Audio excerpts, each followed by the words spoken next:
Halo teman-teman, apa kabarnya? Semoga kalian yang di rumah aja selalu sehat, selalu semangat, selalu bahagia.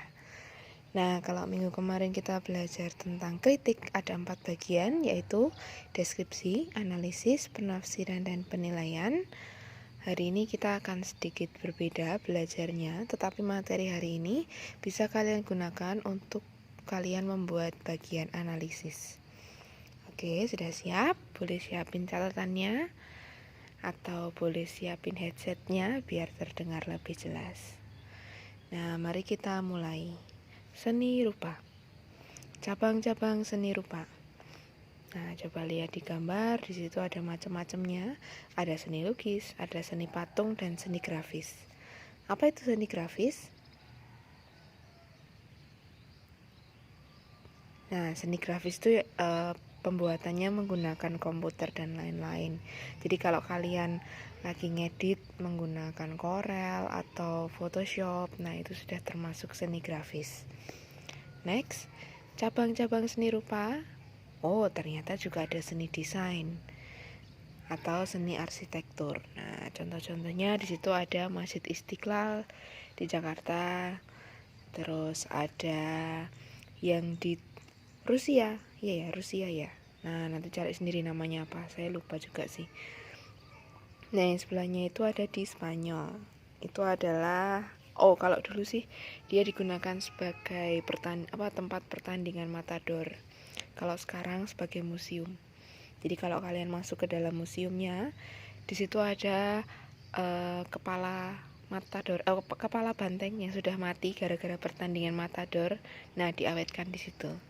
Di dalamnya kalian juga bisa nonton pertunjukan matador. Jadi kayak rekaman zaman dulu waktu si bantengnya dikalahkan oleh manusia. Nah, tapi jangan salah. Jadi itu sedikit curang sih. Jadi sebelum si banteng itu masuk ke arena, ternyata dia udah dilukai dulu.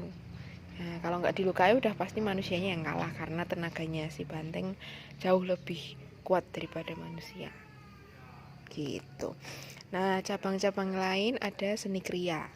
Apa sih yang dimaksud seni kriya? Seni kriya itu intinya adalah kesenian yang mengandalkan keterampilan tangan dan mengolah bahan baku. Nah, bahan bakunya bisa macam-macam. Bisa dari kain, bisa dari logam, kayu, bambu, kulit, dan keramik. Keramik itu tanah liat ya. Gitu. Next, kita bisa lihat di bagannya. Jadi seni rupa kalau kita bagi berdasarkan dimensinya ada 2 dimensi dan 3 dimensi. Dan berdasarkan fungsinya ada fungsi praktis atau terapan atau applied art dan fungsi murni. Intinya adalah kalau praktis itu akan digunakan. Kalau murni itu hanya dilihat keindahannya aja.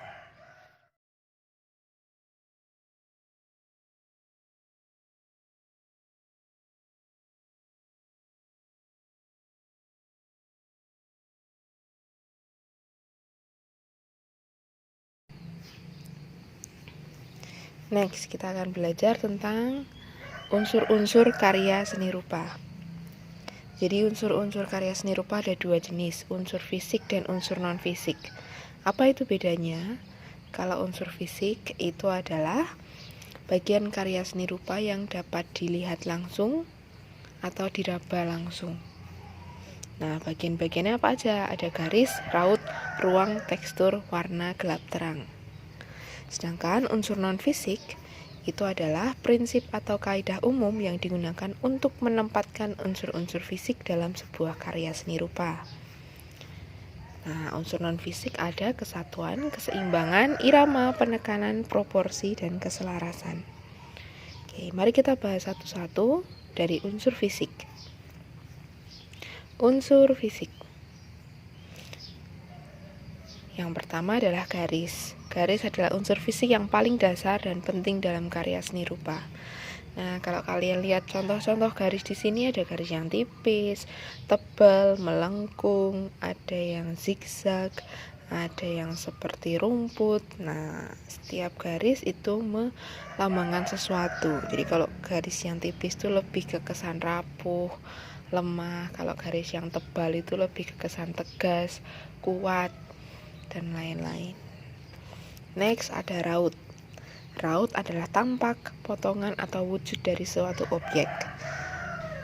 Raut itu dibagi jadi dua. Bidang itu menunjuk benda yang cenderung pipih atau datar. Kalau bangun atau bentuk itu menunjuk benda yang memiliki volume. Bisa kalian lihat pada contoh di sebelah. Selanjutnya adalah ruang. Ruang adalah kesan dimensi dari objek karya seni rupa. Nah, kesan ruang ini bisa dihadirkan dengan perbedaan intensitas warna, bisa dengan gelap terang, atau dengan menggunakan teknik gambar perspektif. Tekstur. Tekstur adalah penggambaran struktur permukaan suatu objek.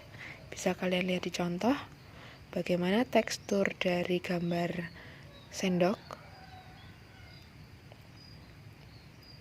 Ya, teksturnya mengkilap ya. Terlihat kalau dia berasal dari bahan yang logam, bukan bahan yang kayu atau yang lain. Bagaimana tekstur dari kucing, bulu-bulu kucing? Ya, halus, berbulu, lembut, dan lain-lain. Bagaimana tekstur dari gambar ketiga, yaitu gambar gelas yang berisi air? Ya, betul, teksturnya adalah transparan. Bagaimana tekstur gambar keempat, kayu yang sudah dikuliti? Ya, lebih ke halus ya, dan terlihat serat-serat dari kayunya. Dan bagaimana tekstur yang keempat? Iya, sudah jelas. Dia kan sudah terlihat kalau dia masih berupa kayu, kasar, keras, dan lain-lain. Next, warna. Menurut Brewster, semua warna berasal dari 3 warna pokok atau yang disebut warna primer, yaitu warna merah, biru, dan kuning. Nah, kalau ada 2 warna primer berbeda yang dicampur, itu menghasilkan warna sekunder. Warna sekunder dari campuran merah dan biru adalah ungu. Warna sekunder dari biru dan kuning adalah hijau. Dan warna sekunder dari campuran merah dan kuning adalah oranye. Selanjutnya, nah ini dia. Teknik penggunaan warna dalam karya seni rupa. Ada 5 teknik. 1. Teknik harmonis. Itu artinya sesuai dengan kenyataan. Contohnya daun warna hijau, langit berwarna biru ada putihnya, tanah berwarna hitam. Nah, kalian bisa cari contoh yang lain. Selanjutnya adalah heraldis atau yang disebut simbolis, yaitu penggunaan warna untuk menunjukkan tanda atau simbol tertentu. Misal, hitam melambangkan duka cita, merah melambangkan amarah, hijau melambangkan kesuburan. Nah, heraldis atau simbolis bisa kalian temukan di lambang suatu negara. Kalau negara kita Pancasila, burung Garuda itu. Nah, atau kalian bisa temukan kalau kalian suka klub bola, Manchester City, Manchester United. Nah, itu pewarnaannya pasti melambangkan sesuatu, menyimbolkan sesuatu. Jadi dia disebut heraldis atau simbolis. Next, teknik murni, yaitu tidak terikat pada kenyataan atau simbol tertentu, jadi bebas, sesuai keinginan pelukisnya. Selanjutnya monokromatik. Kalau monokromatik itu penggunaan satu jenis warna saja. Efek kedalaman ditunjukkan dengan menambah atau mengurangi intensitas warna. Apakah monokromatik hanya warna hitam dan putih? Tidak. Nanti kita lihat contohnya. Dan polikromatik yang terakhir itu penggunaan lebih dari satu jenis warna. Nah, kadang-kadang kita bisa menyamakan tuh antara murni dan polikromatik.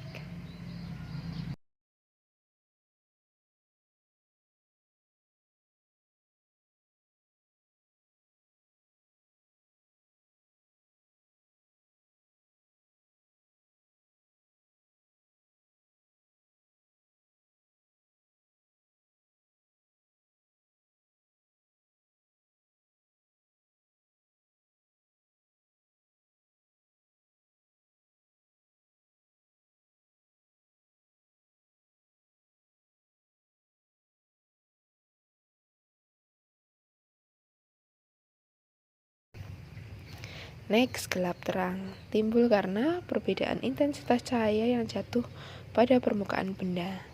Atau kalau kalian dulu pernah menggambar dengan teknik arsir, nah itu menunjukkan gelap terang. Next, kita masuk ke unsur non-fisik. Kalau unsur fisik tadi bisa dilihat, diraba langsung. Kalau unsur non-fisik itu lebih ke prinsip atau kaidah umum untuk menempatkan unsur fisik dalam sebuah karya seni rupa. Oke, yang pertama adalah kesatuan. Kesatuan itu penataan berbagai objek dalam karya seni. Bisa dia saling berhubungan kayak gambar nomor 1, atau bisa juga dia terpecah-pecah seperti gambar nomor 2. Next, keseimbangan. Keseimbangan itu adalah kesesuaian antara bagian dalam satu dengan bagian yang lain dalam karya seni rupa. Oke, ada 2 keseimbangan, simetris dan asimetris. Yang gambar 1, dia keseimbangannya simetris, artinya seperti cermin. Kalau yang kedua adalah keseimbangannya asimetris. Next, ada irama. Irama itu muncul melalui penglihatan, tampak pada benda-benda yang tampak berulang dalam ukuran yang berlainan atau sama, posisinya berurutan, warna-warna yang disusun berurutan atau berselang. Nah, coba dilihat gambar, contoh-contoh gambar. Ada irama yang terbentuk dari gambar ini. Next, ada penekanan. Penekanan itu adalah kamu pilih objek yang ingin ditonjolkan daripada objek-objek yang lain dalam karya seni rupa. Kalian bisa lihat di gambar yang 1, apa yang ingin ditonjolkan. Dan juga gambar 2, apa yang ingin ditonjolkan. Next adalah proporsi. Proporsi adalah perbandingan ukuran antar objek dalam suatu karya. Coba lihat proporsi dari gambar-gambar yang ada. Next, kita akan membahas tentang medium, bahan, alat, dan teknik karya seni rupa. Ini cukup tahu aja sih, kita nggak akan membahasnya dengan detail. Medium dan bahan itu sifatnya habis pakai. Bahan yang berfungsi sebagai bahan utama disebut medium. Selain itu disebut bahan penunjang. Nah, medium itu ada kanvas, ada kaca, ada kayu, ada logam, ada tas kain, dan lain-lain. Medium itu pokoknya tempat kalian berkarya atau tempat kalian melukis. Next, bahan. Berdasarkan asalnya, bahan bisa dibedakan jadi 2, bahan alami dan bahan olahan. Nah, nanti silahkan cari contoh sendiri. Berdasarkan sifat materialnya, bahan juga bisa dibedakan jadi bahan keras dan bahan lunak. Contohnya cari sendiri. Next, ada alat. Alat itu ya tergantung dari medium yang kalian pakai. Dan juga ada teknik. Ada teknik lukis, teknik ukir, teknik membatik, teknik pahat, teknik anyam, dan lain-lain. Aliran lukisan atau aliran dalam seni lukis. Kita bahas satu-satu.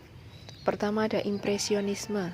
Impresionisme adalah ciri khas karya berupa warna-warna lembut, bentuk tidak tegas, pandangan kabur oleh cuaca dan embun. Nah, kalian bisa lihat contoh yang ada. Berbeda dengan impresionisme. Aliran yang kedua adalah ekspresionisme.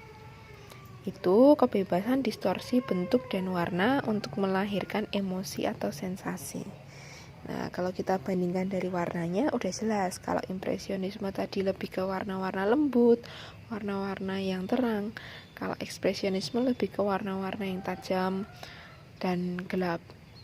Misalnya merah tua, hijau tua, kuning tua, hitam gitu. Dan dia menggambarkan emosi dari penciptanya. Next ada realisme. Artinya kejujuran dan kebenaran. Jadi menampilkan suatu karya sebagaimana tampil aslinya, tanpa ada hal-hal yang ditambahin ataupun dikurangi. Nah, kalau realisme di sini, objek yang digambar lebih ke manusia dan hewan. Selanjutnya adalah naturalisme. Sama penjelasannya dengan realisme, cuma bedanya di naturalisme objek yang digambar adalah alam, tumbuhan, pemandangan gitu. Next adalah kubisme. Kubisme itu menggunakan bentuk-bentuk geometris dalam pembentukan objek gambar. Kalian bisa lihat contoh. Dan yang terakhir adalah surrealisme. Itu objek gambarnya imajinatif dan khayalan dan tidak mungkin ada di dunia nyata. Dan terakhir adalah dadaisme. Dadaisme itu merupakan karya-karya yang hanya dibuat untuk lucu-lucuan atau humor, candaan. Oke, sekian untuk video kali ini. Jika ada pertanyaan, silahkan nanti disampaikan di Google Meet. Selamat siang.